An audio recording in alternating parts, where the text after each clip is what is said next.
We've always had room in our hearts for film and TV, not just on Netflix, but tape and disc and theaters. Also, God forbid that they take it all away and leave us nothing to broadcast to loyal listeners. We'll binge watch every single movie, so you don't have to. What else are we here for? Coming to you every week. Listen to us while you're busy. Luckily, we forgot to grow up. Hey everybody, it's Craig. Hey, it's Scott. Hey, it's Andrew. Welcome to episode number 37 of the Forgot to Grow Up podcast, known this week, since we just did some math behind the scenes, as the Prime Podcast. Or, yeah. Podcastimus Prime. That's what it was. I couldn't remember what it was. There we go. I got you. We're transforming minds, man. Transforming minds. All of the puns. Podobots. Podo. There we go. I'm done with the Transformers puns. That's it. That's good because we're not talking Transformers. Not even though close. I could do an hour and a half all by myself about how much I really didn't like those movies. We'll save that for another day. Yeah. We're going to talk about Ocean's 8. For those of you who are keeping score at home, it's the podcast that I picked in the movie draft. Really low, even though it's doing better than mine. It's a movie, not a podcast. Yeah. Did I say podcast draft? Yeah, you said a podcast. It's the podcast you picked in the movie draft. It's the movie that I picked in the movie draft. There we go. It doesn't matter. It's also the movie John Mulaney said would never work, and somehow it did. It did. It probably ended up exactly the same way as he said, where two. I love how you just wear everything or anything. Two of the women would split off from the group to talk smack about the other 9, or in this case, the other 6. I'm sure it happened. I don't know. I didn't watch it. But we're going to talk about it anyway. And then we're going to talk about what we watched this week. And it's going to be amazing. I feel like I'm underselling that. It's going to be better than you think it is. Oh, damn. Hopefully. It's going to be... You guys just want to skip talking about Ocean's 8 and just go right to WWWTW? What we watched this week. We spend an hour and a half on it anyway. That's true. Yes, we're going to... Wow. Working our way through this one. If I keep pushing off long enough, we won't have to talk about it. We'll just be like, oh, we're out of time. Oh, well, let's just go on to the next part. Anyway, we're going to talk about Ocean's 8. Yeah, which my favorite part about this episode is that it's, again, like you said, the movie that you picked and you didn't see. Of course. So you did support the whole thing in your own draft. Isn't that two he's bailed on? We'll get into it when we talk about what I watched this week, but I did not. I will throw all the excuses on the table. I had no time to watch this movie. That sounds like a you problem, man. That's half the reason why I didn't watch it. The other half is you just had no interest? The other half is I had zero desire. I've already talked about how much I didn't connect with. Yeah, Ocean's 11 didn't really ring for me. Because Craig has no fucking soul. You better friggin' believe it, man. Zero soul. As the sheepdogs say, there's a hole where my heart used to be. And it took me a minute to realize you said sheepdogs. I was like, Snoop Dogg does not say that. And then I was like, oh, wait, never mind. That's far too deep for a Snoop Dogg lyric. Ocean's 8, then. Yes. Ocean's 8. Yes. Yeah. So, yes, it's already been, it's public knowledge now. The internet has it. I didn't care all that much about Ocean's 11. Did not connect with it. So it should be no surprise to anyone that I didn't connect with the all-female reboot / sequel / prequel to that trilogy that I didn't want to see. It's not a prequel. Is it not? It's a post-quill. The number, a post-quill. Yeah, it's a post-quill. It's a Peter quill. I can only assume that's fair. Works. That's fair. It's their own fault for marketing. No, I'll agree with that actually, because when you put a number into a movie title, you're definitely bringing in like, oh, this is definitely some kind of sequel of something. So well, that's why they called it Ocean. Well, they called it Ocean's 11 because it was 11 guys, but then they called it 12 and 13, not because that was the natural progression for the story, but because you're not going to call it Ocean's 11, Ocean's 11 2, and Ocean's 11 3. Yeah, exactly. They just kind of added characters just to make it work. Just to make the number work. Yeah. Well, technically, this one would be like... Technically, this would be like Ocean's 10. Yeah, if we get really into some of it, yeah, it gets a little a little confusing. But at the same time, they only split it, I think, 8 ways in the end. They I guess so. Oceans we don't have. Which doesn't really make sense. Yeah, before we go any further, we should just warn everyone spoiling this movie. So we're gonna ruin it for Craig. We're gonna. I don't care. So yeah, I know you didn't. The rest of you are gonna have to suffer with me. There will be no suffering, Craig. You're gonna love this. On my part. The only suffering will be that you wish you had seen it. No, I doubt it. No, I'm on the opposite side. I think Craig probably would not have enjoyed this any more. I would have watched it for the sake of watching it, and I probably would have come out being like, that was only better than the 15-17 to Paris. This was slightly better. It was significantly better. Movie I've ever seen in my entire life. It was significantly better than Ready Player One. Ooh. I went there, man. I so said you're it. saying I picked a good movie. I could say that. I would probably almost agree with that too. Well, I don't know if good is the right thing. I mean, technically, Picked a better movie. if your dog pisses on the carpet or shits on the carpet, which is better? Yeah, that's fair. Burning the that's carpet. very good. That's a good comparison. Kind Buying of. hardwood. Shit smells worse, but it also cleans up a hell of a lot easier. Like, Why? Let's get back to the movie. So, anyways, let's get I thoroughly enjoyed it. Yeah, Like, I enjoyed it as well. I liked it. we all know that I got Woody for the Oceans trilogy. Yeah. This is on record. So going into this one, I was like, you know what? I hope it at least can stay afloat, keep me going, and it did. It did. It had just enough misdirects to keep me thinking the whole time, knowing what it goes into. I had a few things where I was like, you know what? I didn't need that, or don't try to bullshit me right off the bat, and then bring something in later. Yep. Or why? What's your real? And it's a little much.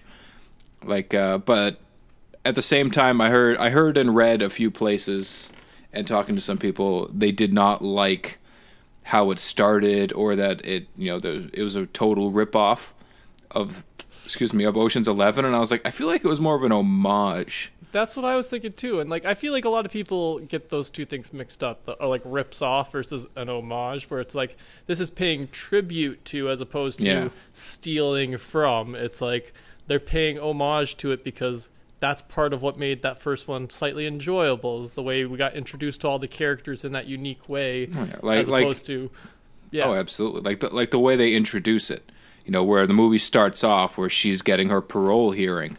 That's exactly how Ocean's 11 started, and I took it as more of an homage, not a oh shit, where do we pick it up?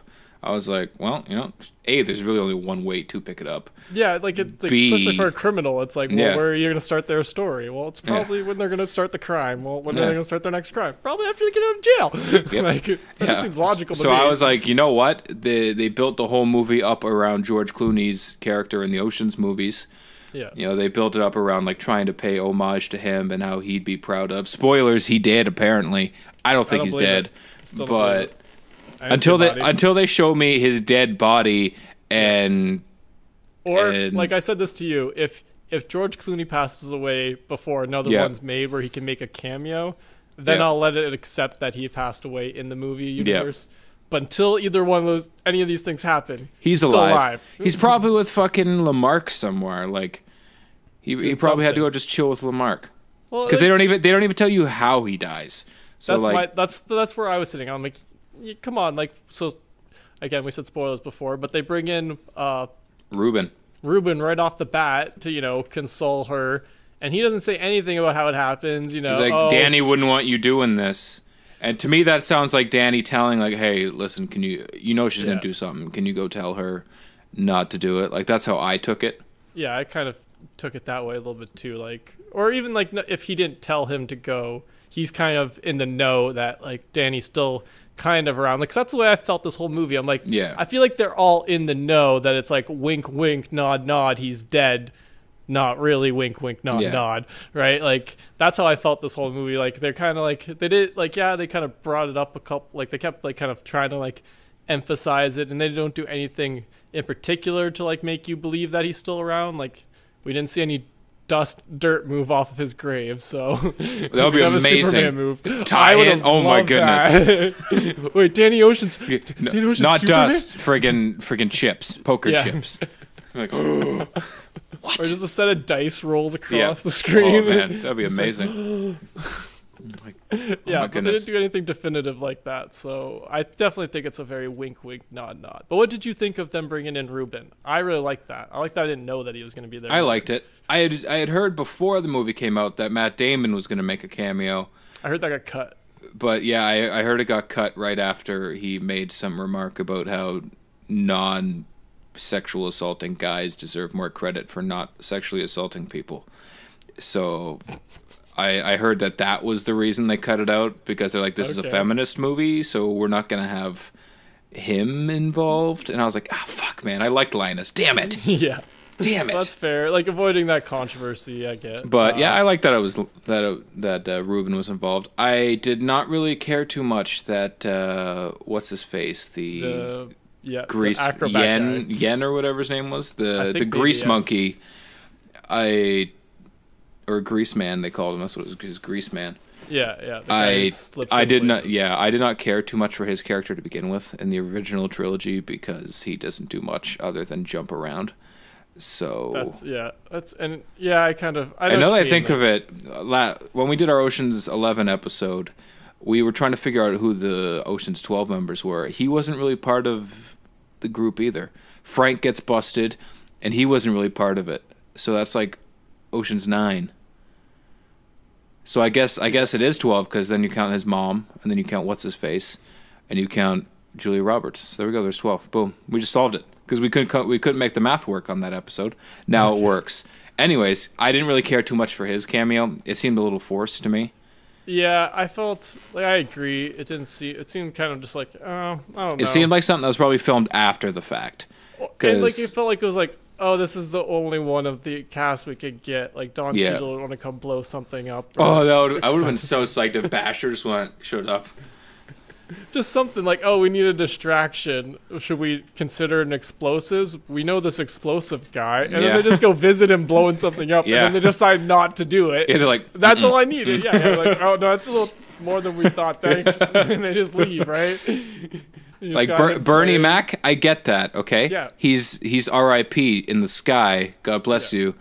Like, I get that. You know, Saul kind of makes sense. He might have passed on. I don't know. He was getting up there. He was getting up there. I feel like he's still alive, but you could have brought in Alan Arkin or not Alan Arkin. Is it Alan? Oh, I'm going to drive me crazy. It's an old dude. He was in Going in Style. I'm going to look it up. Yes, please. This is going to bug me. It's not Alan What are Arkin. we talking about? Which man, character are we talking about? The old white guy. The not Michael Caine / It is Alan Arkin. who is not it? Saul? No, I'm talking about a guy who kind of looks like him. It's Alan Arkin. It is Alan Arkin. Okay, cool. Nailed it. I don't know why it sounded wrong It's to either me. Alan Arkin or Christopher Lloyd, but I feel like It is not Christopher Lloyd. Yeah, so, you know, get Alan Arkin kind of looks like him. Bring him in. Pretend it's Saul. It could just be Saul undercover. But then, That sounds yeah, like a really bad 90s sitcom. No, I feel like we're squishing in too many cameos now. I you know, or I'm saying instead of. Yeah, fair. Yeah, like I feel like I agree. Have Lou just like sitting there eating something, and then talking to Brad Pitt, who's sitting there eating something. Yeah, that's I mean, like so, and then they could have the Danny and Rusty kind of conversation. So that's your plan? Yep. Well, you know, yep. Okay. Well, then yep. Okay.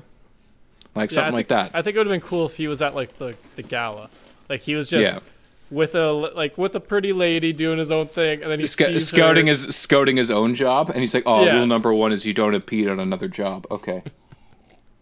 Yeah, and then he has that little chat. That would have been cool. But yeah, I agree. Like, I feel like it just had it didn't feel like it was like a cool moment, but it was less like it didn't have as much emphasis because it wasn't like he's the Grease Man character we were speaking about. Yeah. Yen, did we decide his name? I think it was Yen.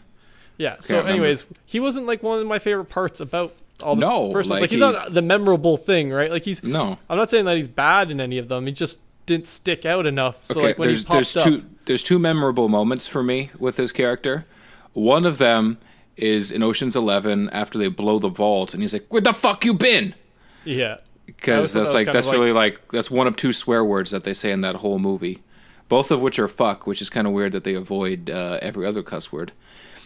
But the other one is just that he speaks his Cantonese or his Mandarin, whatever it is, and everyone understands it and speaks English back to him. Those are the two memorable moments from that all of his things. Yeah, mine's his hand getting stuck in him, almost getting blown up, and then that moment, because I'm like, why were you upset that they took so long? Yeah. Your hand was stuck. Yeah. You were about to be blown up. Yeah. Like, be thankful. Aren't you happy it took a little longer? Aren't you happy they didn't check the batteries? Like, anyways, so yeah, that's why I felt it had less of a significance, because it was kind of just that guy. But it was still kind of, it was cool in the kind of like, superficial kind of way. Does that make sense? Like, they did technically give us a cameo of one of the, original guys.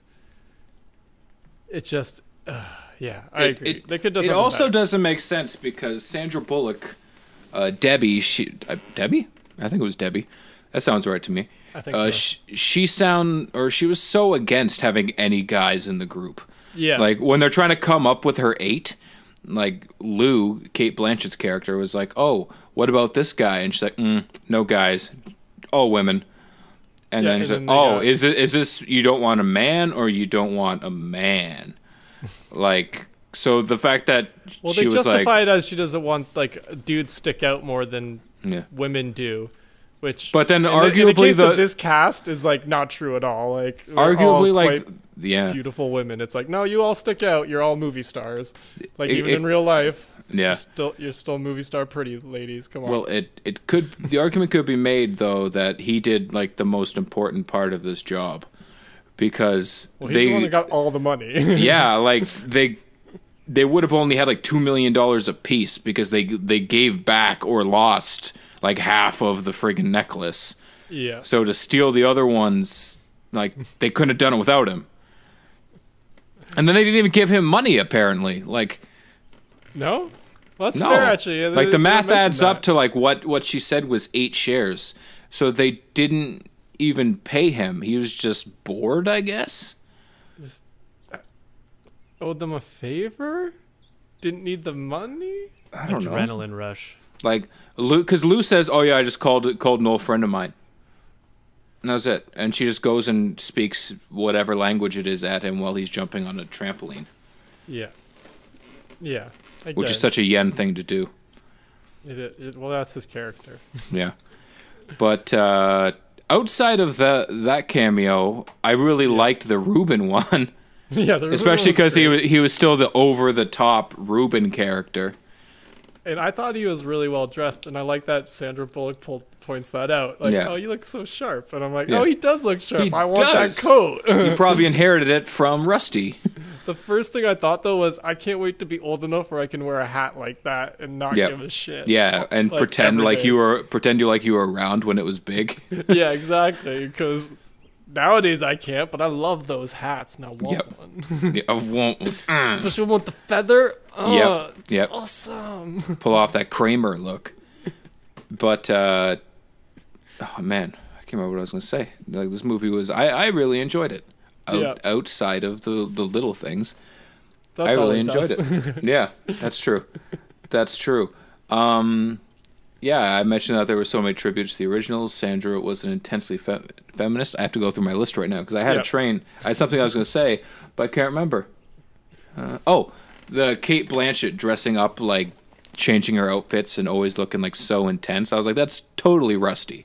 Like, they really needed to, like, sell us that this was the Rusty character. Which I loved about her character, to be honest. I all the rings, the huge collars, like, just so over the top and just like flashy, and it's just like, peacock that. I think that's the expression, right? Like, peacocking. Yeah. Like, you peacock girl. Like, it was awesome. I loved it. Yeah, I thought it was really fun homage. I didn't even think of it as that way until you just said that, actually. But she was very Rusty-esque in that sense. Yeah, of like she was always like doing something with her hands.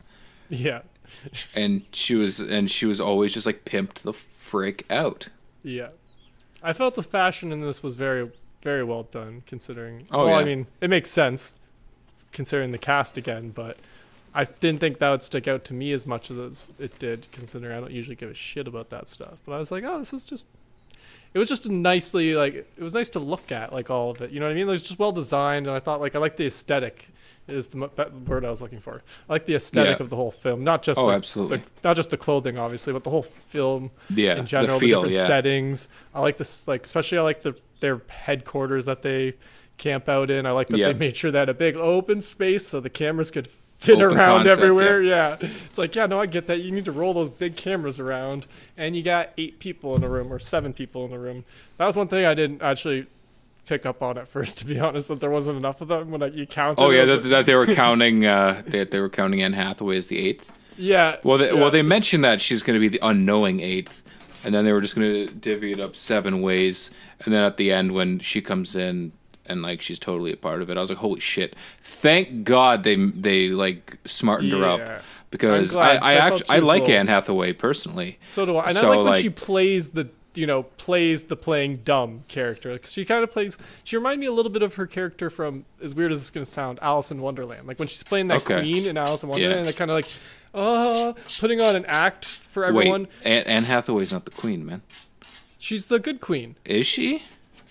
Yeah. Oh so man, I guess. Helena Bonham Carter's the red queen. Yeah. Okay. The Queen of Hearts. Yeah. And she's the other. I guess queen. She is in it. Yeah. She's got the white hair. Is probably why it's throwing you off. That's probably why. Yeah. Yeah, but she's a nice queen. She reminded me of that because in that she's being all like la-di-da, and then when she's away from the court, right, she's just like she gets real with Alice, right? And I felt this movie kind of gave that, like she did that kind of same thing, right? Like for the most of the movie, you're just seeing her as this like ditzy, super ditzy. Type. So I was so disappointed that it was a pro woman movie. Yeah, and they're just giving me some ditzy broad. And then when she comes in at the beginning, she's like, oh yeah, I'm not dumb. I'd never throw up, even when I'm super drunk. And I was like, oh shit, she was in on it? Damn. She knew it she knew what was going on. She was picking up on it. And which I really liked that twist at the end that she was... Yeah. That's one of the reasons that's one of the reasons I love these movies to begin with, is because there's so many redirects. Yeah. Like even if you watch it so tightly, you don't pick up on it. So you miss the slightest little thing, because they'll do that that double back at the end when they do the flip. Yeah. They're like, oh yeah, that did happen in that scene. I guess she could have noticed it easily, kind of. Why wouldn't you pick up on that? Someone taking a picture behind you. At the end when they're like, so why did you do this? It's like, I don't have many female friends. I love that. I like that reason. I was like, yeah, that seems about legit. I connect with that as an adult. Yeah, I'm just like, it's hard to make friends sometimes. I work with like 3 people. Yeah. I work by myself. I pretty much have all the friends I will ever have. Exactly. Like most people are like, oh, you could meet people at work. I've met them all. There's 3 of them. Yeah. I don't particularly like many of them. Yeah. None of us share the same interests, is where I'm going to put it, just in case any of them do listen. It's hard to be friends with people who pay you. That is a tough road to walk on. But that's a different subject. Yeah. Anyways, I love the Anne Hathaway character. Like, I really think they all nailed it. Like, even this Aquafina girl, I have no idea who that is. Which one was she? Like, she was the pickpocket. Oh, I loved her character. Yeah, I have no idea who she is, but I liked her character. I really liked her attitude. She was cool. I like that they had someone be the, kind of, as cliche it is, she was, the young face of the young, the kid of the team, right? The Linus in a sense. Right? She was like, between her and Rihanna, like I get the sense that they both have kind of the Linus character. Yeah. Like she was the young kind of, she's good at one thing, up and comer. But then also Rihanna, she's got the genius sister that comes in. And I forget who it was that makes the comment, but someone's like, what do your parents do? Yeah. And they never answer it, so it gives me that kind of feeling like Linus's parents were like, so I kind of got that feeling. That'd be cool. Who would play her parents? It's got to be Queen Latifah for sure. That's a good one. I like as her mom. Lawrence Fishburne. Ooh. I was thinking Morris Chestnut, but Lawrence Fishburne sounds good too. Ugh. See, I got Lawrence Fishburne in my mind just because I was watching Batman v Superman over the weekend. So he's just on my mind at the moment. So, and it's Craig, I need an age check. How old is Queen Latifah and how old is Lawrence Fishburne? All right. Queen for our fantasy cast for Ocean's 9. I guess. Yeah. Who? I actually have Ocean's 9 should have Queen Latifah in my notes, so Do you technically want to we're guess still how old following. Queen Latifah is? I'm gonna say 53. Ooh, nope, not quite. 40 something. Getting closer. 48. 48. Ooh, nice. That makes sense. Like she's around the That same makes age sense. as Will Smith. I guess so. Because they were around the same age when she cameoed. Want to guess on, how old Lawrence Fishburne is? 56. Yeah. No, he's like 56. 50. You nailed it. 56? Yeah. Yeah, so that could work. That could Hell work yeah. as a couple. Yeah, I guess. Penny I difference. guess. How old is Morris Chestnut? Well, I just got. You got to help do me you with wanna guess- who's that? Do you want to what's- guess who? You want to guess what's he who? from? How old Will Smith is? Because that was the first one I looked up. Oh, well, that's 52. 50. No, he'd be 49. Oh, 49. Yeah, I was yeah, gonna say okay. he's a 71, I think.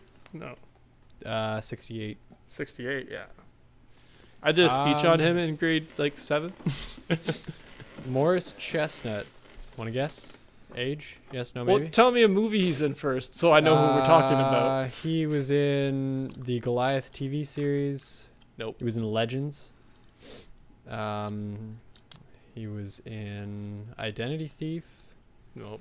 I recognize him from stuff, He was but I in couldn't honestly Kick-Ass tell you. 2. He was in American Horror Story in 2011. Yeah, he played the security guard in. He was Luke, yes. American Horror Story.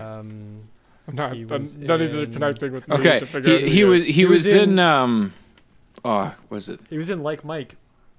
Well, you're getting closer. I've seen like Mike. Oh man, okay. I can't He remember was what the in name of the movie ER. is. He was in 2 episodes of ER. What? No, There's a no. movie. It's like last holiday or something. Not last Yeah, holiday. he was in Perfect He was in Holiday. Perfect Holiday. That's what it was. He was in Think Like a Man. Oh, Yep. Is He he was bald? in Yeah, Yes, yeah, he's yeah. bald. Bald with like a goatee. Okay, yeah. I know who we're talking about now. 49 Okay. Like, years old is. I'm pretty sure he's like Queen Latifah's love interest in Perfect Holiday or something like that. Yeah, that's what made me think of. Or maybe that's if last- that's yeah. who we're talking about. Or Last then I know who Holiday you're talking or- about. yeah. and that would work because they were a couple. Isn't now that the for one that- particularly. Isn't Perfect Holiday the one that, or the one with Queen Latifah is the one that Family Guy does a. Yeah. Spoof up, No, is that's it Last not? Holiday. That's Last Yes. Holiday, I think. Yes. Yeah, the one where they rip on the Yeah. on flight entertainment. Is Queen Latifah even in? Perfect No, Holiday? no, I got them No. confused. Perfect Holiday is the one where it's like I think it's Morris Chestnut's wife's last holiday because she might be dying of cancer or something like that. This is depressing. Back to A young Ocean's girl 8. turns to a department store Santa in the hopes that he will find a new husband for her divorced mother. None Oh, of there- what you just Nope. said. Hey, Queen I'm- Latifah. I'm is th- in. I'm He was thinking he of was a different describing movie. Last Christmas, I think. Yeah. Queen Latifah is in it, but she's not on the. She's not on the first page of IMDb. There we go. So it still counts. They were So is they Cat Blanchett, co-starred so no together. one There's some should kind ever of watch that connection in movie. there. Anyways, I like Yeah. your Lawrence Fishburne And idea I like better. that you had Queen Latifah off the top of your head. 'Cause Yeah, I didn't boom. have a good idea for that one. There we go. So I'd like them to be her parents, and turned out that they're legitimate hackers, not like the little girl from Jurassic Park. Yeah. Which I'm glad Rihanna You wasn't can that open type. a text terminal. Yep. Like I'm glad Rihanna actually like did some legit kind of hacking. Slash Yeah, they didn't legit. show when she was doing some hacking. Like so, like they Especially didn't try when to she- fake it. Especially when she like takes over the apartment. Like Yeah. we'll look into that. Yeah. Which I also was like, wait, what do you mean? Like who's going to be looking at that? Was the thing. Like who's Yeah. turning off their lights? Is my question. Like who are they worried about in that? It's like when she's Well, I referring mean, to that. she just got out of jail. She's on parole. She's not supposed to be around any crooks. That's fair. And So now maybe, she's like, exclusive. Maybe her parole officer. Like that makes Potentially. sense. Or that's fair. That's a good point. Or somebody snooping around, I guess. Yeah. But Yeah. like all the characters really. Like we talked about Aquafina. We talked about Rihanna. I don't even like Rihanna, but she did a very good job in this movie. Yeah, I she generally like don't like pop stars acting Yeah. in anything. which I think the highlight of her which this is gonna sound terrible, but she didn't have a lot of dialogue, which I think helps when Yeah, you're that's true. not a professionally trained actor, because that's what It was feels more of forced just having sometimes. to. She just really had to do stuff. Yeah, It which was is a little it wasn't easier trying to. act. Yeah. Yeah, like she was just being in the situations as opposed to like trying to put on a dialogue, which she did. You know, she did do some dialogue, and I think that was probably her natural accent. She's from the Caribbean somewhere. I think believe. so. Yeah. Yeah. Barbados. I believe it's Barbados. That sounds right. Somewhere in the tropics of that area. I'm not good with all those there. It's not the tropics of Cancer. Bahamas. Anyways, yeah, Yes. but yeah, like all she really had to do was be badass and wear a very form-fitting dress, and I was okay with that. Although now that I think of it, there was no reason for any of those characters to get dressed up and go hang out in. Well, no, it's because they there. had to leave with the diamonds. They each left with a bit of the diamond thing. Right? I guess that's true. Yeah, they That's handed what, them that one. Yeah, that's what- true. Yeah, That's what. Oh, I Mindy forget her name. Kaling split it up. Oh, I was and about then- to and call her then- Mindy, but I was like, I thought that was just her character name and That is something, her and I didn't want to be name. insulting. No, no, no. Reason The why I Mindy should not watch Project. the movie. Yeah. See, I spent the whole movie like wondering what the hell she was actually going to contribute to, because they didn't really need her to make the fake whatever it was, Yeah. Called Because- name recognition. because they printed it. But then at the end, you find out that she was working triple time and she made all of the necklaces. And I was Yeah. like, oh, that's good, because I liked her character. I really like her as a person, but she didn't do shit all for the movie. And then you find out she Well- did everything for the movie. Yeah, well, and in their defense at the beginning, they do say that her job is only to take it apart Yeah, and that's make true. it into other things, right? So it's like, Yeah. well, yeah, she doesn't have anything to do till that, and that's the kind of the fun. That's part of the fun redirect too, because we're like Yeah. at the end, we're thinking this whole time, like, oh yeah, she's only taking it apart in the bathroom in one scene. That's all she's Like done. they all could movie. have all done that. Also, who didn't check any of those spots in the bathroom for pliers and stuff? And how the hell did she get it all in there? And how is she going to get it all out afterwards? And oh my goodness. I don't think you take that stuff. I feel like those are write-offs. You know what I mean? Fair enough. But her hands touched it. There's fingerprints on it. I think she had gloves on, if I remember correctly. I don't think she did. Well, she was handling diamonds and jewelry. So maybe That's she true. she had Like to- Anne Hathaway touching the jewel when she put it inside, like she put it in what's his face's night or like his underwear drawer or whatever. That Yeah. makes sense. She was wearing it. She's obviously already touched it. So what does it matter if she puts it in there? Yeah. But like some of it, I was like, this seems like you would get busted for sure. I think we've seen too many CSI episodes sometimes. That's fair. That's fair. Wait, but no, I parking agree. garage in the afternoon, weird and crappy dialogue. We're about to find a dead body. Dum-dum. Doodum. But yeah, no, I agree. I feel like they did definitely. They skipped over a few like forensic kind of things that like to us, I think I picked up on, like I said, because we've seen too many movies and too many like CSIs that were like, oh no, they'd get traced off of those fingerprints or, you know, that set of DNA right there. Yep. So it's like, what about cameras, guys? I don't remember that being a thing except for like the blind spot part. But Yeah. like they've got cameras everywhere else. It's like, oh no, you came in without diamonds and then you left with diamonds. Well, That's a pretty like 1-2 kind of put together, but maybe it's because I'm thinking from the movie knowledge I already have Yeah. that it's like, oh, Well, but I had that exact same reaction like to Sarah Paulson's character the whole time. Like I like her as an actress, and I liked her character. It made me happy inside to see her as, you know, this innocent, you know, stay-at-home mom who's just a total badass. yeah, But at the same time, you know, her number one thing and that she's really good at is just getting stuff that falls off trucks.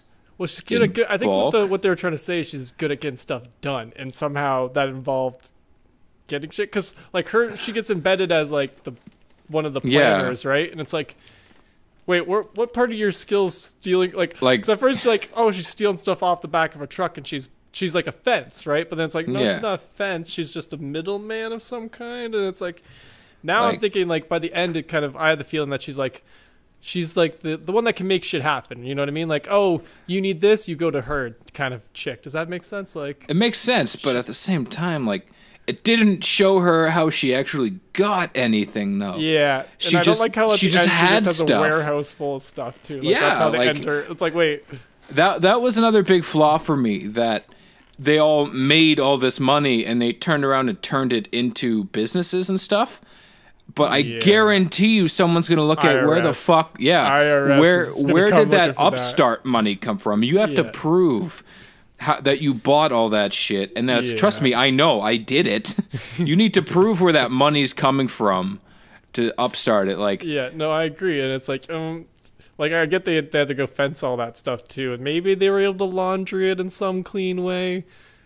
But even then, it's no one can launder that much money. Well, that's what I mean. Like when you have that influx of cash into like that big of a thing, it's like, no, that came from somewhere. You have to explain where that came from, and it's like, yeah, like the only way you could do it is if you went to Vegas and won a shit ton of money.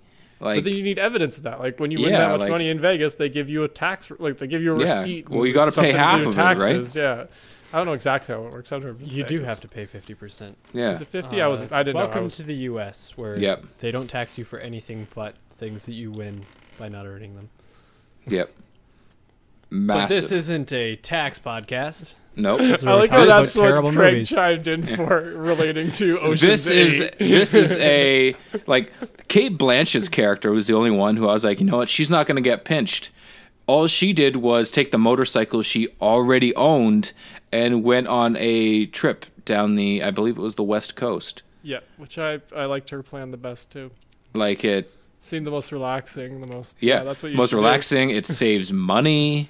Yeah, you don't have to go it's blow not that money it's not right away, super guys. obvious that she's doing something with it. Like between her and like Anne Hathaway's characters, those are the only ones. Like she already would have had money that she could have used to start that directing business. So that makes sense, and she's already got the hookups. But like Aquafina buying a building and being on the condos, the condo board or whatever, I was like, someone's gonna wonder where you got the money to buy that. Yeah, but maybe we can't think criminally enough, and they think of some way that it's legal, that they can make it look legal, or like scam it, or maybe these are all like criminally owned buildings that they're all just maybe it's all a whole network and they're just building Rusty owned apartments or hotels. Maybe he just went bankrupt, so he sold them all to them dirt cheap, or just let them take it over just to get it off his tax receipts. Maybe problem solved. Inside the universe, problem solving. I like it. How did you feel about Helena Bonham Carter's character? She was so weird, but she was Irish. She was Irish. I knew you were going to like that. Because there was no reason for her to be Irish. And then right off the bat, I was like, yo, is that an Irish accent? What? I can't imagine her without some kind of accent on. Like she's English, right? I don't want her to have... Yeah, she's English. I don't want her to have any... I want her to be Irish all the time now. Every time I see her from now on, Irish. Yeah, no, I enjoyed her character. I liked the way it kind of fit into the story. It made a little sense to it. Come here, dear love. Yeah, and I thought she did a great job of like being the kind of the non-criminal one amongst them, who's just like being paranoid, like super paranoid, like trying to work on her feet, and like the fact that she's able to do it that one scene. Like I can't remember exactly what it is. It's like the dress fitting, I think maybe, or. Oh yeah, where she improvises about. When she improvises, and you're just like, she's a badass. She's into this now. Yeah. With a necklace with a magnet. She's like, oh, can you show me how to do that? Yeah, that one. That's the exact scene. Yes. And she fucking videos it. I'm like, oh shit. She didn't just like let it like be a problem. I might not have thought she grew so fast because like when they have her like speaking with Anne Hathaway at the restaurant, Anne's talking to her, and she's like, what do I do? Is that fucking Bubbles? Yeah, and I really enjoyed that she did such a great job of that, and I felt that was a really good, like, kind of homage again to the Ocean's 8, because that felt very like Danny and Rusty watching over like that scene. Something. Scene reminded me of an Ocean's 13, where they send the guy in to try to rig roulette. Or craps, whatever they were playing, where they do it, and they're like, in his defense, he just really stood out. Yeah, he was not dressed for the part, and they're sitting there with a '70s porn stash, and they look ridiculous too. Which it wasn't until like 2 weeks ago I picked up on that joke.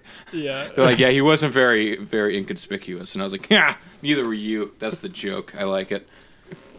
Yeah, that's great, and I felt that was a little bit of I agree. That's a good that was that's a good homage to that. And I think this whole movie did a great job of having, like, I wrote down a very Oceans feel to it. Like, it felt like an Oceans movie, like the different like style and the way it's shot, the way it's like laid out. And a lot of people again are probably going to complain that it's like, oh, it's pretty much a copy, and it's like. But what's wrong with that? Like it's an homage in its own new direction. Like exactly. I really liked it. I went into it thinking, you know what, this isn't going to be as good as it could be. Yeah, and I really enjoyed it. Yeah, I had pretty like I'm not somebody who normally has like expectations, but when going in, I wasn't as excited. Like if we weren't talking about it on the podcast, I probably would have been on Craig's side and waited for it to come out on DVD or something. Yeah. If that. If that, right? So like Netflix. So maybe I was a little more than Craig, but the fact that like we had to go see it, I'm kind of glad I did. I enjoyed it. Like we said this before, or we may have already said, like I'm probably not going to see it again because it was enjoyable, but it's also, I don't know if it's as rewatchable, but it might be just too fresh in my mind right now to rewatch it. Yeah, it hasn't had time to build up and for you to come up with more questions. Exactly, and be like, oh yeah, like there's a few things now that we're talking about that I'm like, I can't remember that, and I'm forgetting some of the characters like completely. I'm like, I couldn't tell you all 8 of them. I definitely don't know any of their names, but in general, I enjoyed it. I liked especially the chemistry among the cast. I felt had that same kind of vibe as the original Oceans did. Like, definitely. They all had their like unique personalities, but they all like intermixed and they clash a little sometimes, but not that much. Like they're still all in common goal, but they, still have unique personalities and felt like individual people and characters. The only thing I did put was it was slightly predictable. It's probably my only thing. A little bit, yeah. Just because it followed that, like you know that they're gonna at the end of they're gonna get away with it. You know it. Yeah, like it's pretty. There's no way they're gonna get pinched. Like at most, maybe Sandra Bullock's going back to jail, like Danny did at the end of the first one. Yeah. But even that would have been like an homage, I think, to the. Mm-hmm. Yeah, exactly. That one. So like I kind of felt like slightly, but not like super. Like I didn't 100%. Like I knew there was some kind of twist coming at the end, especially when they start doing the math with the one diamond. Yeah, they're like, we sold it for this much, and they're like, that's not equal shares. You promised them this. Yeah, exactly. So like when that came up, I'm like, oh, okay, now there's definitely something else going on, right? And so that gave it away a little bit to me, but maybe I was just paying attention a little too much, or just looking for something a little too much, if that made sense. But I liked it overall. My question for you is, would you say this is on par with the original, with the Ocean's 11, 12, or 13? Or none of the above? Or none of the above. I'd say it's the 4th out of all of those, just because I've seen it once. Fair. Like, I'm sure it's going to get thrown right into the mix of I can watch them all start to finish and then start over again. I'm 100% sure I could do it. Yeah. But having only seen it once, you can't 100%. It has to come in 4th, just That's because fair, I've seen the others so many times and I'm in love with them. Yeah. But I got to say, like, it outdid it for me. Like, it outdid itself. Like, part of the reason I went into it kind of like expecting lackluster results was just because I don't know how to say this without coming across as a chauvinist pig, but embrace it. I don't like the idea of rebooting or recreating a movie cast for the sake of having an all-female cast. Yeah, and riding a coattail of a previously done thing. Yes. Like, I like the outcome for this one, but then on the other side of that coin is friggin' Ghostbusters. Yep. Like I like the idea of an all-female cast doing their thing, have their heist movie and do that shit, but I don't understand why it would have to follow a previously created franchise or something like that. Yeah, I think that's more a problem with Hollywood right now than maybe I'm small-minded, but female movie. Like if you're gonna go in on the all-female movie, why not do the entire thing? Yeah, why do you have to lean on an all-male movie? Be as creative as you possibly can and like blow my mind with a new franchise that's just groundbreaking. That would be my only comment on it. However, they nailed this one for me. Like, so this one gets the free pass because they fucking killed it. Yeah. I mean, so I'm definitely kind of in between you guys. Like, I see you guys' point, but I'm also slightly more open, I guess, to it being a female reboot, just because I'm like, I like the connection. it makes me like I'm the one that Hollywood's like probably betting on a lot of time, which is I'm very franchise kind of like, oh yeah, if it's connected in that way, I'm more than likely definitely gonna go see it. Well, in this way, I like that it was part of like a previous like I do like that, and I think they did a good job with it. Yeah, like if it went the Ghostbusters route, I'd probably be speaking a different story right now. Oh, for sure, yeah. Like, too. Like to me, it's just if this time it works out, but if and when, because they're going to, because all female casts do deserve their time in the sun, because there's too many all male casts out there that it is unfair.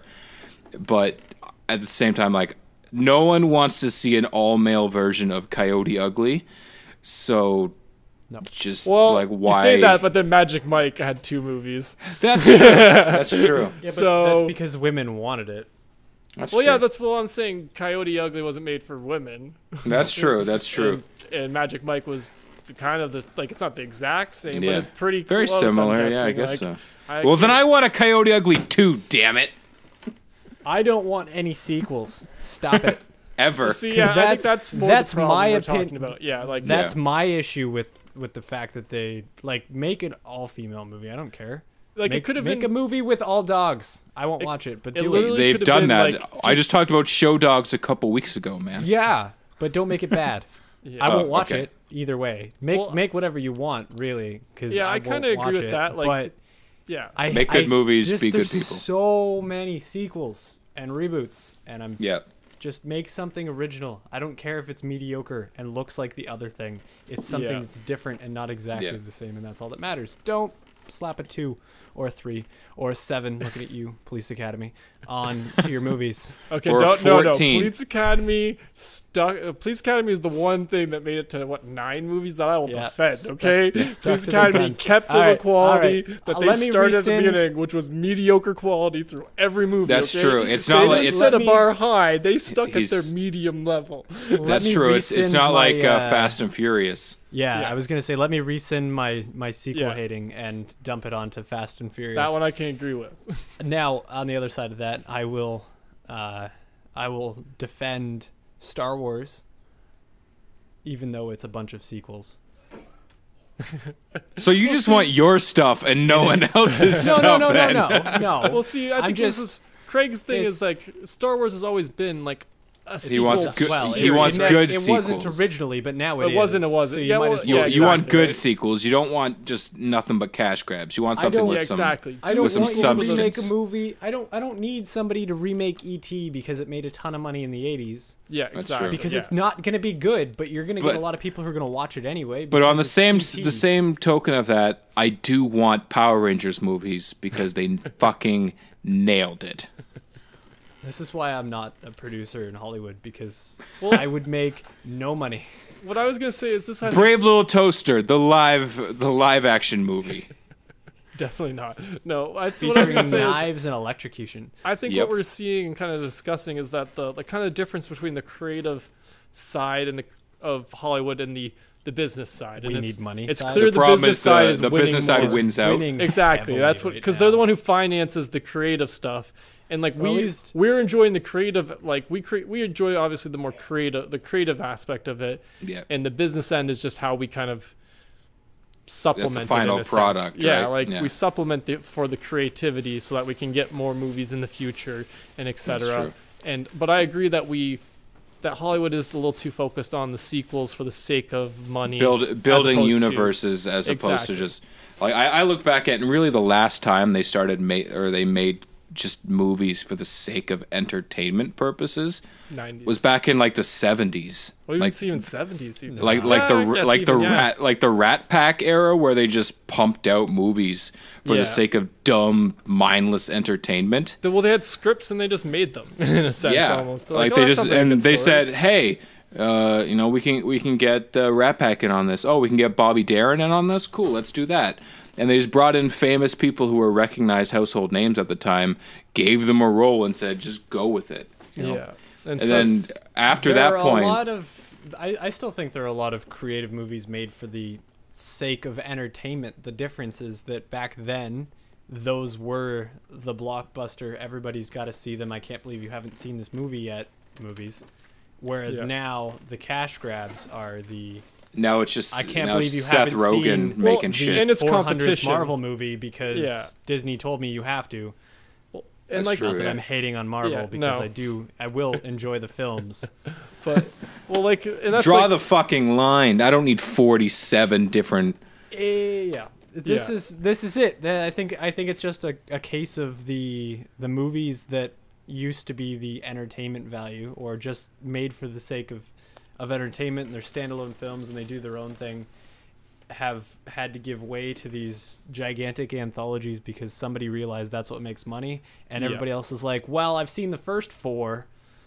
Yeah, well, people connect with it. People, like, I remember reading this article or watching this video about that's like the same reason people rewatch shows all the time. It's that comfort. It's like I don't like change. That's exactly what it is. Like, you know what's gonna happen, so you get in this like routine of comfortness, like with the show. Get and out so of your movies damn nowadays, comfort zones, man. exactly. Well, no, I agree. Southern like, comfort zone. I'm not I saying agree. you, I like nice Brad movies. Paisley Yeah, reference. no, well, no, I'm agreeing with you. Like that, people in Hollywood need to kind of go in that new direction of like when you go for that more creative, like unique thing. Yeah. I think it sticks out more. Like I was like, one thing I'm going to talk about what we watched this week was Legion, right? Like the show Legion. Like I think they did something a little different than most of the superhero shows, which is they only had 10 episodes for each season, which a couple of shows have gotten close to that. Like the Netflix ones are like 13, but it did specifically 10, and they made them like quality episodes and made sure they had like a proper story. They took their time with it, and I think Hollywood isn't doing that enough with their things, even though this was like Legion wasn't a unique property by anything. Quality is Yeah. Well, what I think now with Exactly. Hollywood, it's they said, here's your $100 million check. We need this by July. By X point, And and and rather you better than make saying it good or else. here's carte blanche, make me Yeah. the best thing you can make it. like put your masterpiece together, like that Yeah. thing you envision. You know, the Jaws of the Yeah. past and the ETs. Like we don't to- have those to me- movies really anymore. To me, if it's going to take you 3 years to make a perfect movie, take fucking 3 years. Mm-hmm. Don't release and say, oh yeah, we're going to have this movie come out. We're making it now. See, And then have to force it out. Like I'd but rather I think just your difference is that your movies that are coming out one a year or 2 a year, like Marvel or Star Wars, is because you've got these gigantic production companies.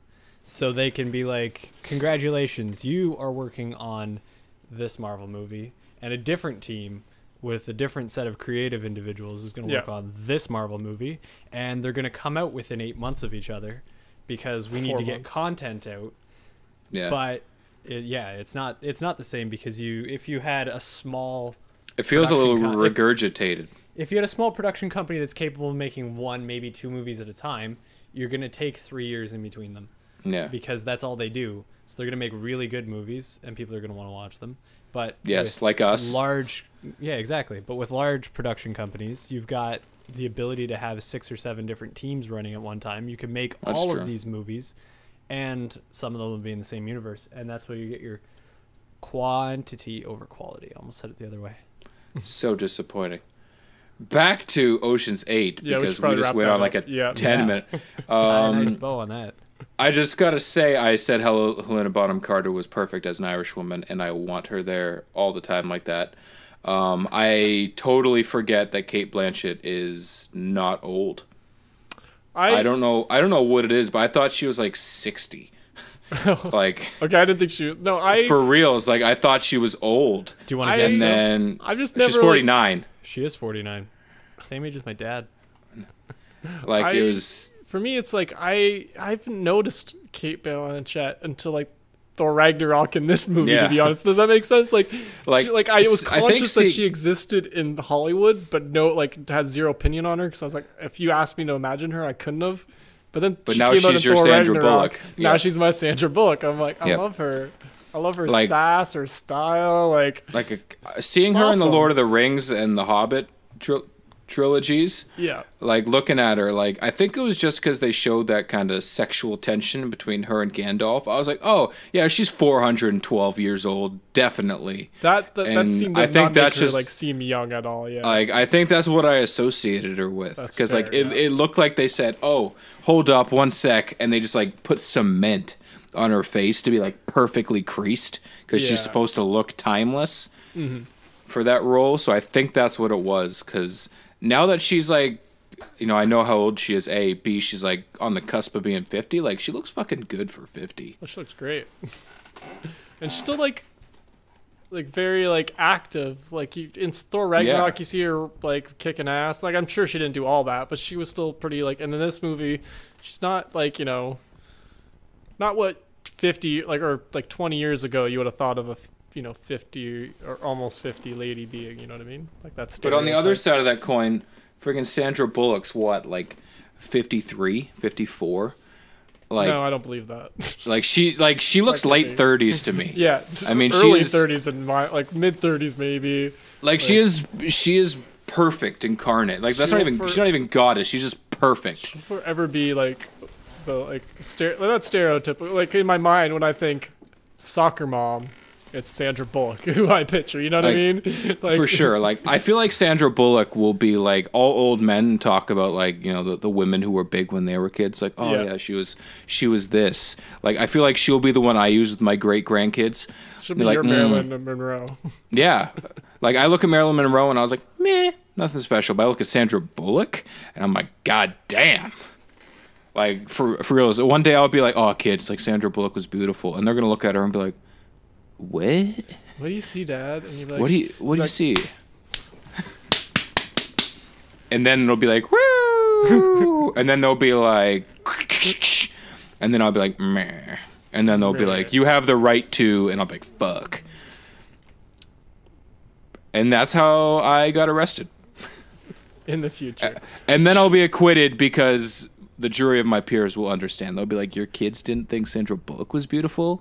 And the men will say that I'm not guilty because they want to be with her.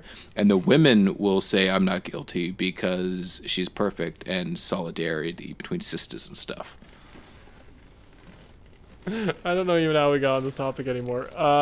Yeah. Also, my last point is, and I'm very glad because I just feel like she's been typecast, that they didn't involve Melissa McCarthy in this, because I know she's an A-list woman celebrity, and rightfully so. She is very famous. She brings in big bucks, and people love her. Being loud and irritating. But I think abrasive. But like, she's good in the stuff where she isn't like that. But I feel like she's been typecast. Yeah. Into that over the top.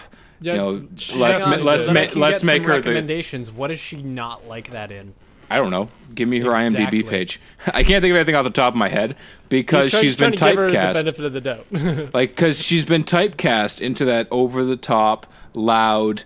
Oh, I'm a fat. Yeah. I'm the fat girl, like, character, which it bums me out. Like that other person I don't like. That did not help. What's her name? Larissa? Amy Schumer. Oh yeah. They both have that Amy same Schumer. kind of. I don't like her either. But like Amy Schumer's just not funny to me. Whereas Melissa McCarthy, I want to blame it on Hollywood for saying, for typecasting. As I've been, we have a plus-sized woman who gets, who garnishes attention for being like that in other movies. Let's use her as our go-to scapegoat for this particular role. Whereas I feel like deep down she is a lot more capable of doing more, like in yeah, a lot more in-depth characters. Yeah. But so I feel like she's capable of it, but because she's been typecast, she can't. So I was glad they didn't try to slide her in there. Yeah, I don't think she would have fit this cast. No. Like even if she didn't play her normal, typecast, I don't think she would have fit this cast. This cast had a very I felt they were all kind of suited the kind of a balance of they've played semi-serious parts, but they're all semi-funny too. It was a good mix of that. Like Sandra Bullock is by no means a comedian, but she can be funny, and she's pretty. Yeah. She's been in a lot of romantic comedies and stuff. Also, good for her for not showing us her tits in this movie, because most other movies she's been in, I've seen her tits. Okay, I'll have to trust you on that one. It's true. Threw my train of thought right off. Because now you're trying to picture her tits. Well, no, now I'm just like, I know she just you. wearing it like no, I'm just like, are you talking about like she didn't take her clothes off in this one, or just that she was wearing a higher cut shirt in this movie? No, that she other didn't ones? take her clothes off because in so many other things I've seen her in, there's been some there's been I feel some titty like action. I feel like they tried to avoid a lot of that with this movie because That's true. it being that like the all female cast, they didn't want to just do the male what's the expression, the male gaze. Different stuff like like with Black Widow and all the Marvel movies. They show us her ass. Which they've gotten better at. I have to give them credit. They've gotten better at not like starting a scene at her ass and staying there for 2 seconds and going. It's more flashes now. It's more like, oh, there it is, and it's gone. I don't know. I feel like Infinity War, there was a couple scenes where they just showed butt for the sake of showing butt. Like, because I know they did it with Elizabeth Olsen. In That's Infinity what War, I was even gonna say. Like, I was just saying, Sandra. I was just saying, they just got away Black from Black Widow. Widow. They moved on to other women. They moved on to the other ladies of the MCU in that case. Okay. We need to diversify. Yeah. Anyways, I like this movie. It was good. I'll see it again when it gets on Netflix. Absolutely. Shall What we move did on? you watch this week, Craig? Yeah. Craig. Yeah, you haven't Well talked that then. much. So No, he contributed in our Hollywood I did discussion. contribute, Yeah, no, I know. more than some really bad episodes, but not as much as episodes where I actually can Saw it. contribute. Well, not even saw it, because we've talked about stuff I haven't seen where I've just been a general nuisance. Fair. I was Luckily, sick for we 2 got days Craig. this past week. It was Father's Day weekend, so I was gone camping, but I was sick for 2 days. So I had some time to watch some stuff. So I watched a lot of documentaries.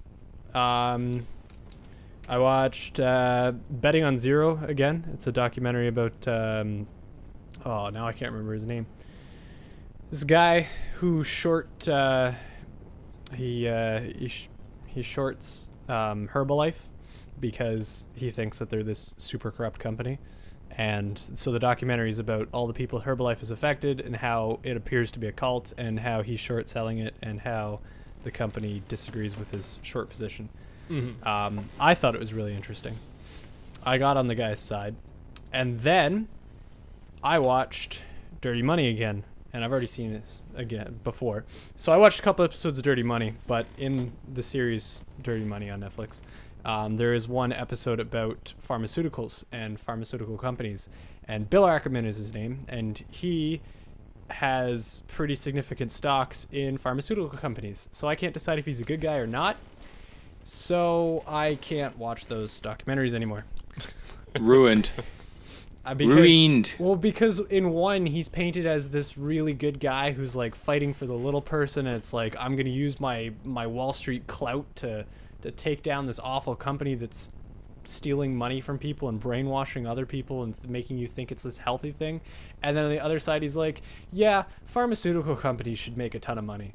So yeah, what you're saying is he's most rich people where they're trying to cover up their intentions. Whatever he thinks is going to make him the most money he's involved in. So, yes. Sorry, Bill Ackerman, but you're a terrible individual. You are not a good person. Make a good movie. I watched a lot of Family Guy. Of course. Absolutely. As you do when you're trying to nap on the couch. Yep. I watched some X-Files. Not enough to talk about, but I did. I watched some of it, so it's on my list. I watched the new episode of Explained, that documentary series with Vox. Yeah, I still haven't Netflix. watched it yet. So this episode 6, was about why diets fail. It was interesting. It was about dedication.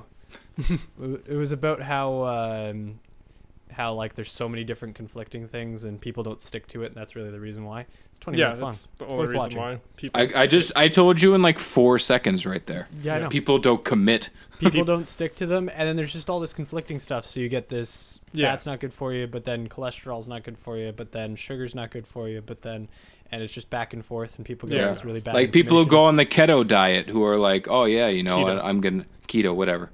they do that and they're like, oh yeah, I'm gonna cut sugars out. And I'm gonna eat all this fat.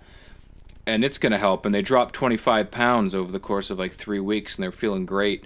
But then the second you get off of that and you eat like one piece of bread, you shit your ass off for the next 3 weeks because your body has no idea what sugar is anymore. Yep. And you immediately put all the weight back on as soon as you eat any sugar. Yep. It's about it. Yeah.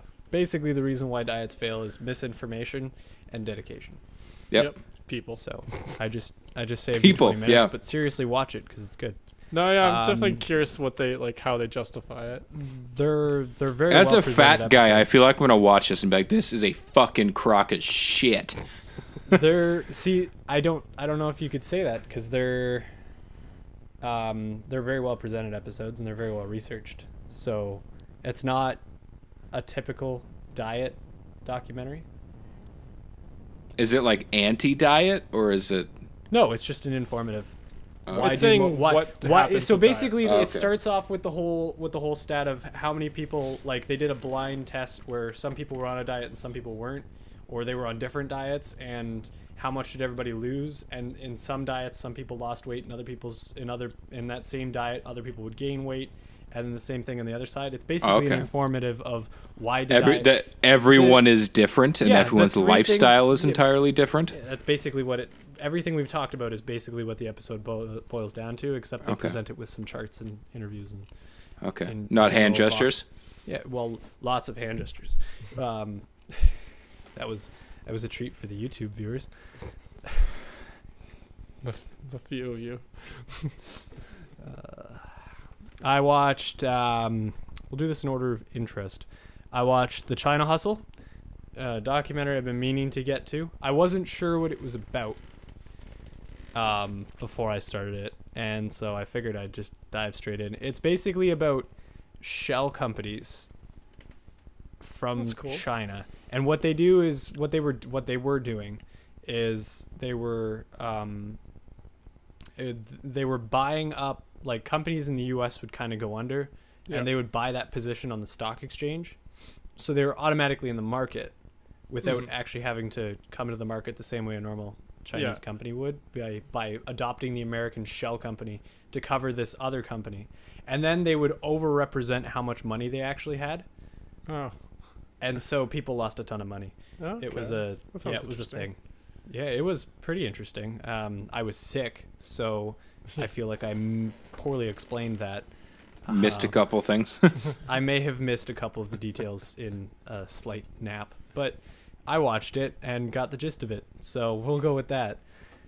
I watched Terms and Conditions May Apply, privacy documentary that's on Netflix right now. I don't know if you guys have seen it. I saw it It's pop up, yeah. It keeps popping up. It's got the logo with the different, like, in the style of Facebook and YouTube Yeah, and yeah. that kind of thing. It's interesting. They did the one thing documentaries tend to not do, which is every time they put somebody on the screen, they put the little leader on the bottom, tell you who they were, even though you'd seen them already. It kept coming back, so you didn't have to sit there going, wait, what does he do again? Which I like that they would do that, because I hate trying to remember who that dude was. Exactly. Yeah. So they did some interesting stuff with it. There's one point where they do an experiment with Mark Zuckerberg, and whether or not it's actually Mark Zuckerberg is up to other people to decide. It looks like him, but I don't want to be like, yeah, it was, and then somebody be like, no, it wasn't. So I'm gonna hedge my bets here. But That's fair. they basically, the documentary makers, they had multiple cameras, and they waited outside his house till he started to walk down the street, which is pretty crazy in and of itself. And then they approach him and they're like, we're doing a documentary. Will you talk to us? He's like, you're supposed to talk to the office and whatever. And then they're like, well, and he's like, well, are you recording? No, we'll shut it off. But they had like a hidden camera. And the whole point was to prove the effect that what happens when you don't know that you're being recorded and how much better you feel about it versus when you know you're being recorded. And they made a point of how his demeanor changes when he thinks the camera shut off, even though he's actually being recorded. And so that was interesting. But they had one expert who was listed as a unofficial spokesperson for the hacktivist group Anonymous, which seems like they just had a guy. Yeah, no, that's what that term is. Guy who reads forums. Yeah. A guy, really. a guy who's been on the internet twice and we managed to put in a seat. Yeah. Especially because he's unofficial. Yeah. Well, It's because just nobody in Anonymous is supposed to be known. Yeah. But he has his name printed on the... So they just thing. give him like $20 and I guess so. And they were someone like... wired him some money and said, "Here you go." Yeah, here, be in this movie. So I watched that, but that does not... Now I've got 2 more left, and I can't decide which one of these I want to go first. Hit me with your best shot. All right. I finally watched, it's been a long time. I've been waiting on watching this. I watched Long Time Running, the Tragically Hip documentary about their Okay. about their final Yeah, tour. you told me that. I did. Yeah, I watched the entire thing with rapt interest because it was really good. Kind of starts off where Gord's sick and he's kind of trying to learn everything, and they're not really sure whether they're actually going to do the tour or not, whether he can actually do it, and then slowly progresses its way through to the final show in Kingston. Cool. It's a really good documentary. Whether or not you like the hip, I think it's good. It's a good piece of Canadian history that I think is important, but that depends on how much emphasis you put on the hip as Canadian icons. No, they're up there, definitely. Yeah, so They're not it's quite nice. Shania, but they're close. It's nice. They do interviews with the band, obviously. Yeah. But then they also have other bits of like the fans and stuff, and so you get a lot of the impact of what the final tour had on people, especially the last show, because they did a lot of video footage of because it was broadcast on CBC, so they did a lot of the footage from a bunch of small towns all over. That's cool. During the show, and then there's like 2 minutes of Gord just standing on stage at the end of the last show. Yeah, it was sad. I enjoyed it though. It was a good documentary. I'm glad I watched it. And then the last thing on my list, I finally watched Apollo 13. Wait, you've never Finally. seen Apollo? I've never seen Apollo 13, and I That's want funny. to. I demand that my parents tell me why I've never seen this movie That's- yet. yeah, that's it what I was thinking. So good. That's a classic. I'm not on the like, oh, you haven't seen it. It's more like I'm just No. baffled. You're just like, you haven't seen it? like That I'm that not movie disgust. It's was- confusion. Like it'd be like, No, have you just- seen yeah, Forrest like a Gump? question mark. Like, Yeah. yeah, that movie was so good. yeah. It's a quality I movie. can't believe I haven't seen it. There's nothing questionable in it. Yeah, no, it's There's- just well done, it's- well it's shot. a It's a fantastic classic movie. Tom Hanks movie. Yep. Well, exactly. Couldn't say Can't like I complain literally with couldn't Tom think of a Hanks bad and thing to Kevin say about that Bacon. movie. No. It was partially shot in zero gravity, which Yep. helps. I remember learning that fact not very long ago, even too. 'Cause Me too. I feel like we looked it up on the podcast at one point, but I don't remember. I think it was something else. Was like the We may have been talking second about Ron movie to Howard do because it? it's directed by Ron Howard. that was Probably. probably it. That was actually. probably it. Because I remember on our solo episode, yeah. I remember sitting there. I was watching the movie and I was like, man, how did they get these zero gravity shots? Like these are really good. So I looked it up and they shot it in zero Did it gravity. in And zero I was like, gravity. I feel like I knew that already, but I couldn't remember whether we talked Yeah. about it or not. feel- But yeah, I remember that exact same like flashback in my mind right now. I'm like, I feel like I've known that already, but I don't know why. it's such a cool fact. You'd think it'd be right at the front. Yeah, exactly. You're like, man, do you know any cool things about movies? They shot Apollo 13 in zero gravity. Parts of it. parts of it. Say more right now. Say more right now. That's the other thing I watched. There we go. Refresh your memory. How could I forget that I watched John Mulaney again? John Mulaney. I was like, which one is it, guys? That one's Mulaney. Yeah. That's all I watched this week. Which one of you two wants to talk about how much? Scott, you what did you watch Ocean's 8? this week? Well, besides Ocean's 8, I've watched, my normal Supernatural rewatch. I started rewatching Luke Cage Season 1 because the second season will be out by the time this episode actually drops. It comes out on the Friday.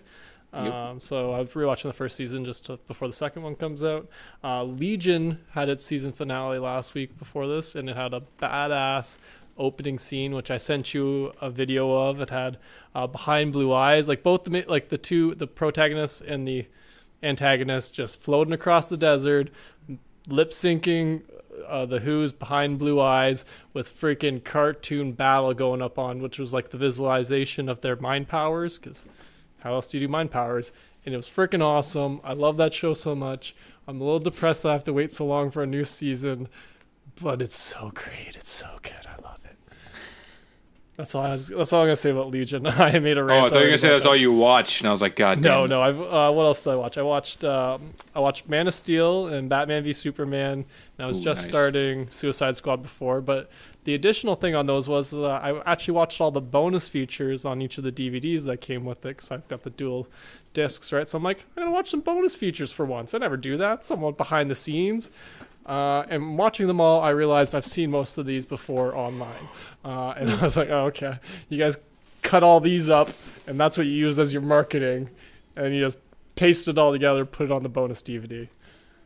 But it's still good. Right. Yeah. Well, but I mean, you might as well do the work once. Yeah.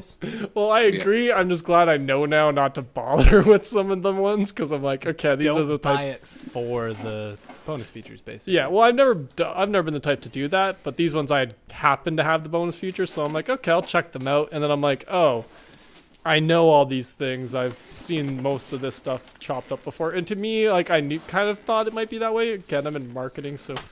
That was a marketing dude who did that. That was somebody. Marketing dude was like, "Yeah, that's easier. That's cheaper than us making marketing commercials and stuff. Just chop up the bonus features." So that was. It's just interesting to know that now, like, okay, I don't have to worry about like the Marvel movies or any of those ones, because I watch all those YouTube videos for them. But I still check them out for these ones. And then the last thing I watched was just Ex Machina, which was the first time I checked that out. I watched that on the weekend, and that was really intense and interesting, and I'm glad I watched it. I could see why, like, I've heard a lot of good things about it. A lot of people like toting it as like a modern classic, and I get why. It's really interesting, like really cool concept to the idea of, testing AI, and like it's really suspenseful the whole time. Slightly predictable. I feel like the main guy is a little cliched in like his villain role, the inventor dude, the crazy inventor. Like, I thought that was a little cliche, but overall I thought it was a really good movie. Yeah. But that's all I watched this week besides Ocean's 8. Ocean's 8. Yes. Speaking of which, I'll take over. Yes. Obviously. I watched all 4 Ocean's movies. Of course. Go figure. On at the shop. So I watched those. I watched a couple episodes of Arrested Development. New or old? Old. Nice. Okay. Season 1. I've never watched it before. You started season 1, and what are your thoughts? Because this is one of my favorite. It's a very dry humor, I found. Isn't it great? It's like you're mainly just laughing at all the shit that Jason Bateman has to go through. Yep. To get through his life. Jason Bateman is basically what Jim is to The Office when he looks at the camera. It's just a whole lot of, oh my god, I can't believe I work here. And with Jason Bateman, it's like, what is wrong with my family? How am I even related to these people? Yeah. And then you get the soothing voice of Ron Howard over the back, and it's just and then you see Michael Cera having a weird crush on his cousin, and you're like, what's going on? Yeah, that doesn't stop. Wait, what? It keeps going? The entire series. I'm like 4 episodes in, and I'm like, why is he popping boners for his cousin? It's weird and funny, and it takes a different turn every time he gets off of it, and then it comes back again. It takes a complete, it takes another left. I think it's a really well crafted show. So weird. But they make all the characters, like all the other family members outside of Jason Bateman, so fucking bizarre. Man, have you got to any of the parts where they're acting like chickens? I don't think I've seen any of that yet. They all have a different impression of a chicken, and it makes you go, how did you even get this? You're all, it's one family, and every single one of them has a different chicken impression, and usually Michael's like, haven't any of you ever seen a chicken? like Will Arnett's character is like, every time I look at him, I'm like, what? And he's just like the jealous type who's like, I'm the family fuck up, but I'm the oldest. I'm also president. Yeah, I'm also a member of this family. Like the second or the third episode is like his whole role in that episode is just dedicated to the fact that he bought a dove to do a magic trick. Frozen and then, dove, do not eat. And then crashes into a door and kills it. And he's like, "What's the return policy on this dove?" And then he just keeps postponing returning the dove. That's the episode where that's there's always money in the banana stand, right? That's the episode. Yeah, that's the one where Michael gives him the insurance check to mail, and he decides in an act of defiance to dramatically throw the letter into the ocean, but he can't throw the letter into the ocean because it's flat. Yeah, and then eventually throws the dove into the ocean, and then they burn the banana stand down. Yep. After they burnt other stuff for insurance money. Yep, because he's a flamer. Yep. And they lead it in, and you think he's the gay guy, the gay cellmate, and then you find out, no, that is not what flamer means. Nope, he's an arsonist. That is a totally different meaning. They do the really bad banana math, too. Yep. And then, I forgot how quickly that happens. Yep, that, Will Arnett, though. Gotta love him. He's so oblivious to everything. Later on in the episode, there's a whole thing where they confuse a Spanish word, and him and Jason Bateman just can't figure it out. It's great. Like I just like Will Arnett because every time he talks, I hear Batman in my head. Yes. Well, so I can close it and be like, man, what? Darkness. No parents. Oh, I'm glad you don't hate it. No, it's a very dry humor. I can understand why some people don't like it. Yeah. But I enjoy it. It's not my favorite show, but it's entertaining enough. Part of what kind of keeps people away is that it's entertaining enough, but it feels like it's supposed to have a laugh. It was one of the first shows, the first network television shows to have no laugh track in the US. I remember you bringing that up before. Yes, I think that. Yeah, because it's a fairly, like, the original 3 seasons are fairly old. Mm-hmm. Yeah. And it was one of the first to actually, like, to be successful and have no laugh track. So it kind of feels a little bit uncomfortable because now we've kind of gotten to the point where we don't rely on the laugh track. Yeah. So people have figured out how to write it outside of that, but they were just kind of like, what if we wrote the same way but didn't have a laugh track? Yeah. Which is the part I find funny because it's like, oh, that's where the laugh track would be. Like, yeah, that's the ba-dum-bum. It's not like Big Bang Theory where it's 19,000% laugh track. Yeah, it's too much laugh track. It's like, oh, you don't have to have a laugh track for a snide comment. Like, I hate that show. Yeah. So I liked it. I liked it in the first season. I liked the first 3 seasons. Yeah, like the first couple of seasons. It was before they started giving the dweebs dime piece love interests. For me, it was just when it got like mainstream, and I'm like, oh, no, now everyone watches it. As like crazy hipster as that sounds, like I liked it when less people watched it because it was weirder then.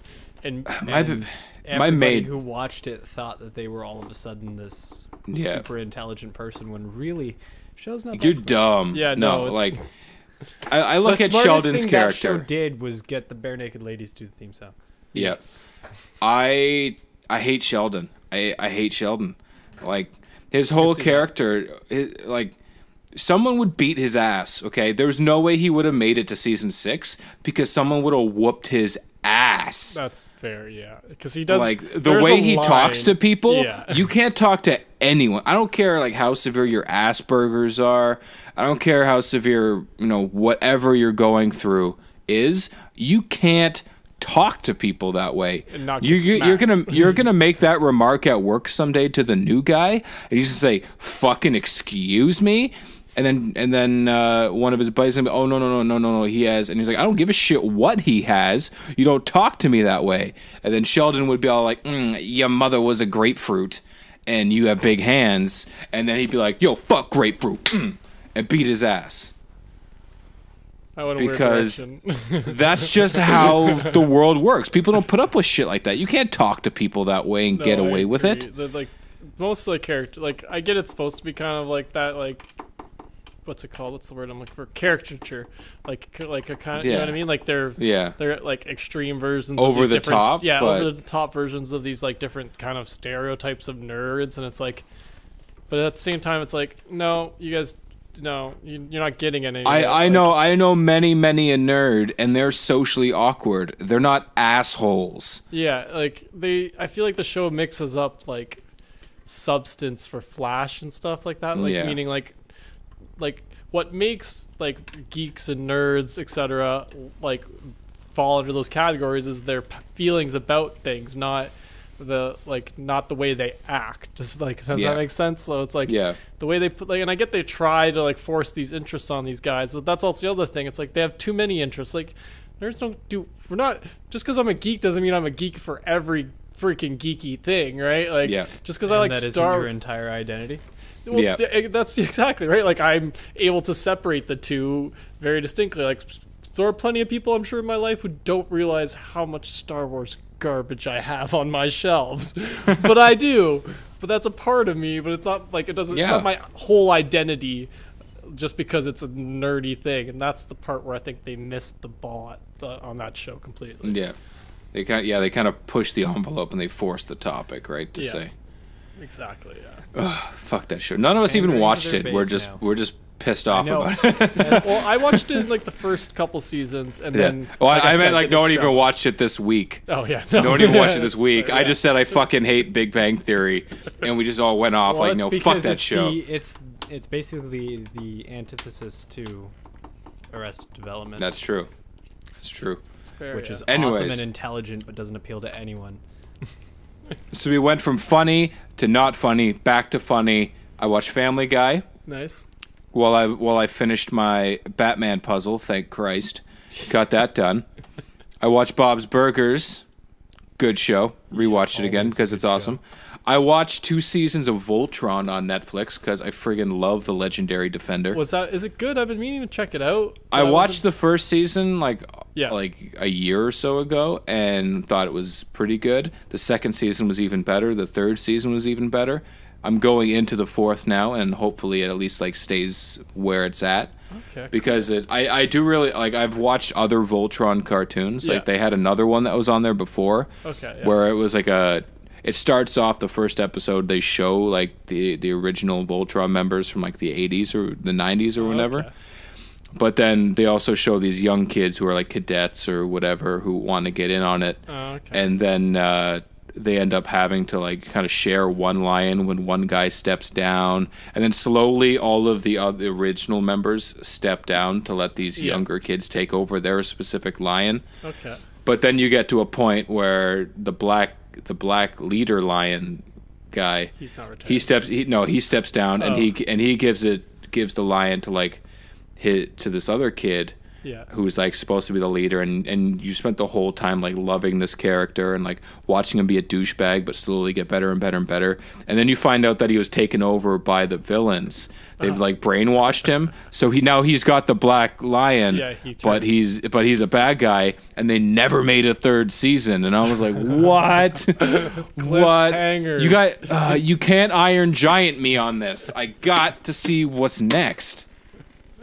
But this new one's better than that. But this new one is very, very well done. I enjoy it a lot. Okay. Yeah, it's kind of like that where they've got like an older character as the leader, and then like younger kids who are trying to like kind of follow suit and stick with it and kind of like hold their own. But it is very well done. Yeah, cool. For an animated. Yeah. A kid show with a little bit of an adult edge to it, if that makes any sense. Would you say it's more or less kiddie than Young Justice? Or same level? That depends, because I love Young Justice. Well, I love Young Justice too. I feel like Young Justice was actually catered towards like our generation. Yeah, I think it's a little of an older. I'd say it's about the same. About the same? I'd say it's about the same. Okay. It's it's a show that a kid could watch, but it's definitely geared towards. It's got like enough plot that an adult would like it. It's there if it picks up the younger viewers. That's awesome. Yeah. But if it's exclusively nostalgic, young to mid 20-year-olds, it's totally down. Like I love Voltron. I almost bought all the action figures at Walmart one time because I love Voltron. Yeah. I know Voltron, and I've been meaning to check that out, but I wouldn't say I don't know if I have that big a connection to it. I just something about big robots coming together to make one even bigger robot. I think it's Power Rangers and Beetleborgs and Voltron. Beetleborgs. I always forget about Beetleborgs. And combiners in Transformers. Like, I love all of it. Okay, big bad Beetleborgs though. Love that shit. I just like big robots that do shit for small people. Yeah, no, I agree. Yeah, so psyched. Awesome so psyched. Yeah. So I watched that. I watched Community today at the shop because I needed some good background stuff on a busy ass Tuesday. So I was like, let's get something that I thoroughly enjoy all the time. So we second season of Community. That I watched Kroll Show. Nice. Got back into that. Got to that yet. Yep. Come on, Scott. I'm making my way there. It's I made a Kroll Show reference today because you want a super deluxe fun loan. I'll get to it eventually. Dr. Armand, so good. Especially the look he gives all the time.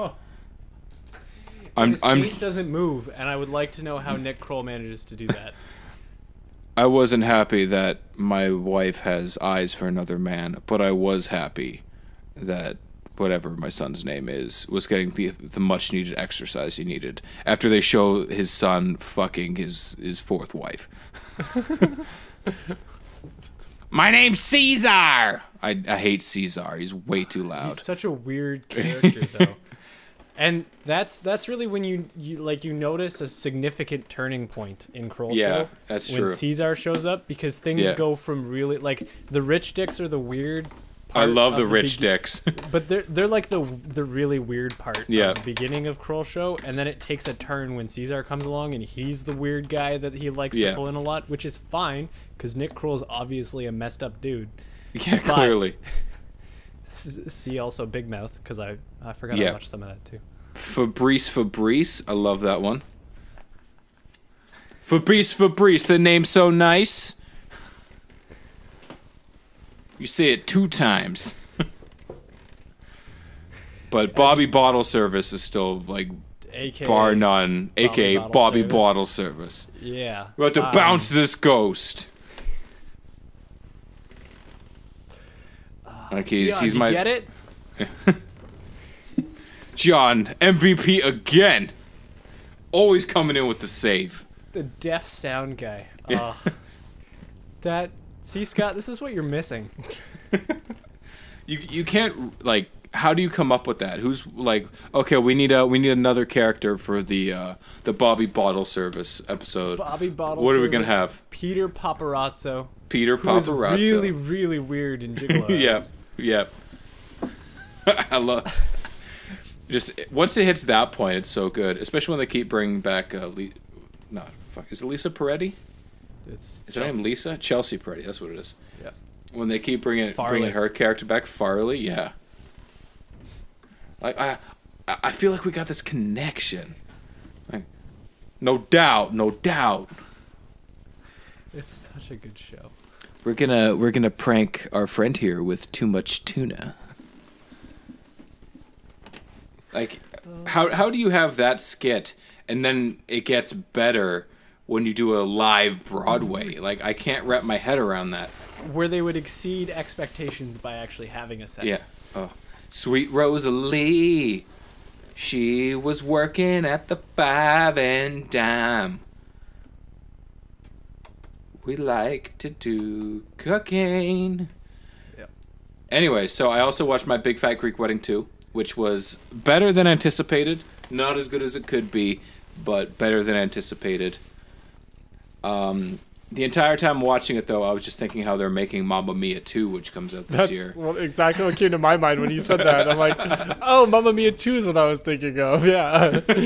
Close. They're both kind of Greek. Yeah, I don't know. Actually, it looks pretty good. The cast involved in it. I don't know if you guys have seen the trailer for it. It's got it's got Pierce Brosnan. It's got what's his name?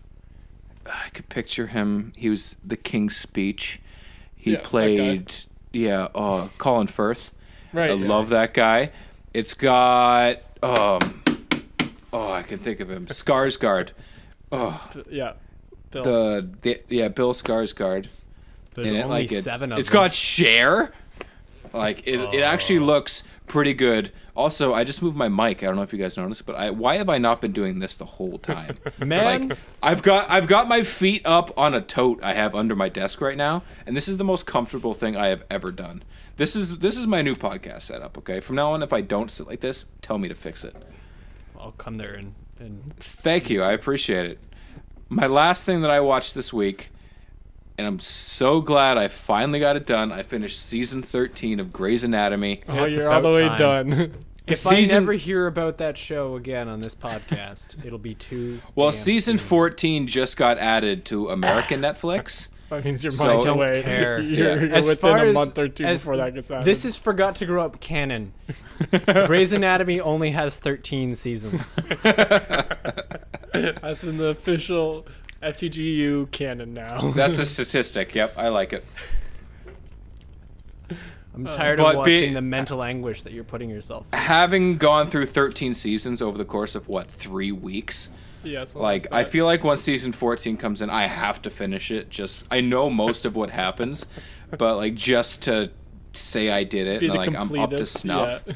Yeah, I don't like to not finish things. No, I I, don't like to leave things. I hate leaving shows unfinished. Even if I'm not Like- like loving the show, I'm like I kind of need to see where this goes out of curiosity more than anything. And sometimes it ends up finishing even better than anticipated, like Yeah. The Good Place. It Oh, yeah. started off hot. It hit an episode where I was like, Meh. meh. If this is the whole and then show, I finished it, and I was like, I am glad I finished this. You Yeah. gotta Thank finish you. season 1. Yeah, you got to. Yeah, no, I agree with that. But that completes my list of what I watched this week. I think that brings us to the end of the episode. Then I believe. If that I it believe does, so. that it can confirm. So I should probably say thank you to everyone who made it this far. If you did make it this far, for those of you who did, thank you. for Thank you. listening today. And for those of you that didn't, well, thanks for giving us a try. Lots of positivity on this episode of the Forgot to Grow Up podcast. I feel like that's how we're going to grow our listener base, is if we're just positive about ourselves. Yes, very, very positive outlooks on life. Thank you. Until next week. Bye, guys. Bye. Bye. That's where I'm ending it.